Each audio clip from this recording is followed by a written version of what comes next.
شاذ اقوال بعض مرتبہ کوئی فقی سے غلطی ہو جاتی ہے وہ بول دیتا ہے. مولانا عبدالستار دہلوی بھی ایک بڑے عالم تھے, ممکن ہے ان سے غلطی ہو گئی, انہوں نے بول دیا ہو.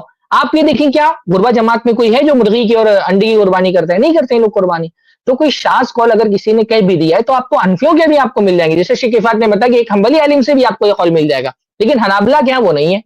آپ کو بہت سارے اقوال, اب عقیقے کے عقیقہ مشروع نہیں, امام حنیفہ نے کہا کہ عقیقہ نہیں ہے, شریعت کے اندر ہے نہیں عقیقہ. ابھی عقیقے پر قربانی پہ بحث ہو رہی تھی, امام حنیفہ عقیقہ مانتے ہی نہیں تھے کہ دین میں عقیقہ نام کی کوئی چیز ہے, تو آپ کیا بولیں گے؟ اس مسئلے لیکن پہ نا حنفی لوگ مانتے ہیں ماشاءاللہ. آپ کا امام ایک چیز نہیں مانتا لیکن آپ کے علماء مانتے ہیں اس کو. تو بھائی اچھا کبھی کبھی بڑی ایسا ہوتا ہے کہ ہاں یہ امام ابو حنیفہ رحمہ اللہ کا مسئلہ جو عقیقے کا ہے, ہاں حنابلہ نے بہت سخت لکھا ہے ان پر. ابن جی جی قدامہ رحمہ اللہ نے ایسا جی لکھا ہے کہ لوگوں نے ابن قدامہ کو بھی جو ہے نقد کر دیا کہ ایسا ان کو نہیں لکھنا چاہیے.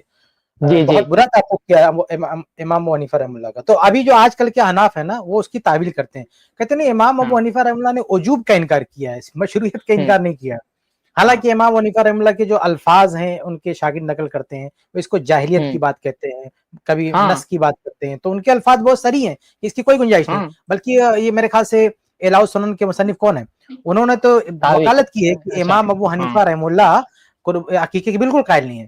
انہوں نے وکالت کی ہے ہاں کہ نہیں قائل ہے, پھر اس کو سپورٹ کیا ہے. تو بعض کے لوگوں نے تھوڑا جی تعویل جی کرنے کی کوشش کی ہے, لیکن صحیح بات یہ ہے کہ امام ابو حنیفہ رحمہ اللہ عقیقے کے قائل نہیں تھے. پرانے علماء نے بہت سخت زبان استعمال کی ہے ان کے اس فتوی کی وجہ ہاں سے.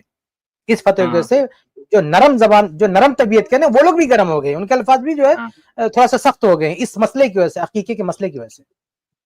اب دیکھیے امام ابو حنیفہ عقیقے کو شریعت کا حصہ ہی نہیں مانتے, تو کہتے اسلام میں عقیقہ نام کی کوئی چیز نہیں ہے, اس کو مشروع نہیں مانتے تھے. لیکن حنفی مانتے ہیں نا سارے, میں تو بہت سارے حنفیوں کو پتہ بھی نہیں ہوگا کہ امام حنیفہ عقیقے کے قائل نہیں تھے. ہاں جیسے شیخ نے بتایا بھی اعلاء السنن میں جو ظفر احمد تھانوی انہوں نے اس کی تائید کی ہے. تو ہاں وہ بھائی ہے زاہد ایک قول, کوثری امام ابو حنیفہ نے کہتے تھے کہ فارسی میں نماز پڑھ سکتے ہیں, لو صلی بالفارسی, یا فارسی میں نماز پڑھو ہو جائے گی نماز, لیکن حنفی نہیں مانتے. تو بھائی اگر تمہارا امام کوئی بات کہہ رہا ہے اور تم اس کو نہیں مان سکتے ہو, تو اہل حدیثوں میں بھی اگر کسی عالم نے کوئی بات ایسی کہہ دی ہے تو آپ یہ دیکھیں نا کہ اہل حدیثوں کیا وہ مفتہ بھی چیز ہے, کیا اس کا فتویٰ دیا جاتا ہے, کیا وہ معمول بھی ہے, اس پر عمل کیا جاتا ہے, یہ بھی تو دیکھو. کس اہل حدیث کو آپ نے پوری دنیا میں یہ دیکھا ہے کہ وہ انڈے یا بکری جو ہے مرغی کی قربانی کرتا ہے؟